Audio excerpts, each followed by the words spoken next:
There is a kind of person manipulators hope to find, not the weak one, not the foolish one, the kind one.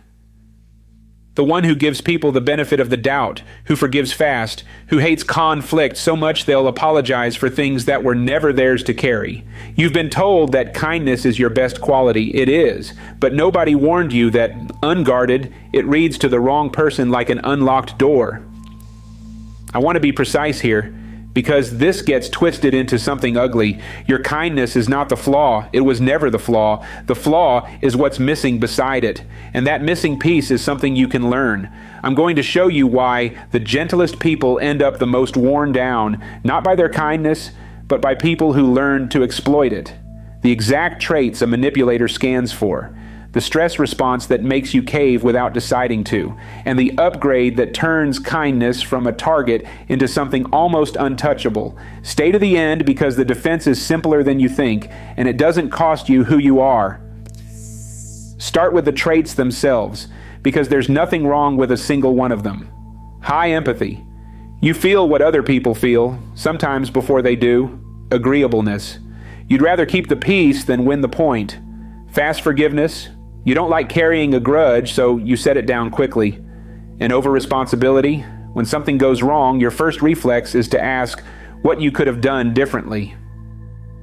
To a decent person, these make you safe.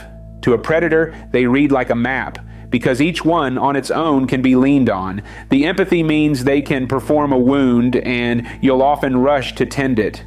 The agreeableness means they can raise their voice and you may lower yours. The fast forgiveness means there's no real cost to hurting you because the slate keeps wiping itself clean. And the over-responsibility means they can hand you the blame for their behavior and part of you might take it.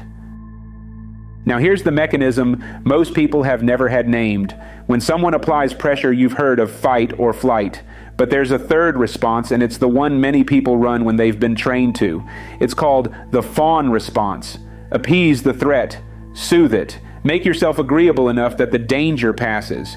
Your nervous system learned somewhere that safety comes from keeping other people happy. So under stress, you don't push back and you don't run. You manage them. You smile, you accommodate, you say yes before you've even checked whether you mean it. That's how the word no goes quiet. Not because you're spineless, because your body is doing exactly what it was trained to do, fast, underneath thought. And a manipulator doesn't need to understand the science to use it.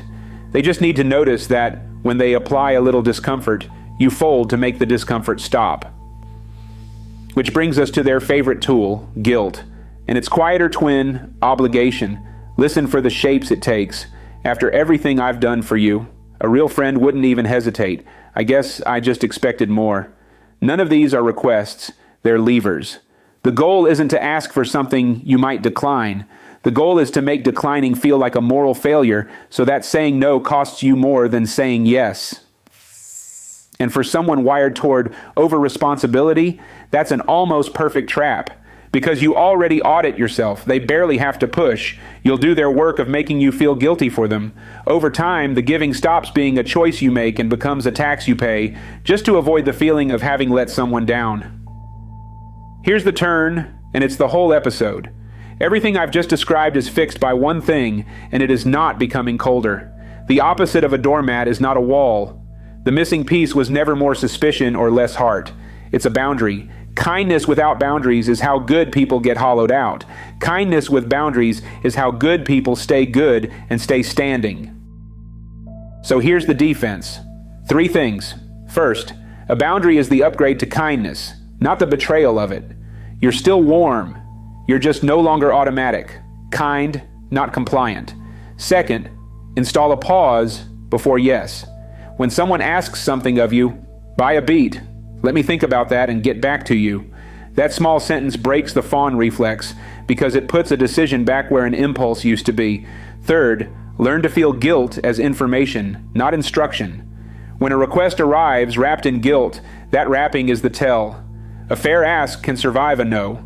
Only a lever needs you to feel terrible for declining. And the line that holds all of it together. A real friend never punishes a boundary. Someone who cares about you might be disappointed, but they recover and they stay. Someone who only valued the access will treat your first no like a betrayal. That reaction isn't your failure. It's information you were never given before. Now you have it. The kindest people aren't easy to destroy because they're kind. They're easy to destroy when no one ever taught them that a boundary is part of love, not the end of it. The people who learn this don't get harder. They get harder to use. That difference is the whole game, and it raises the next question. What does a manipulator do in the very first conversation before any of your guard is up? That's the next case. I'm Professor Cole. Tell me in the comments, honestly, which is harder for you, saying the no, or surviving how they react to it?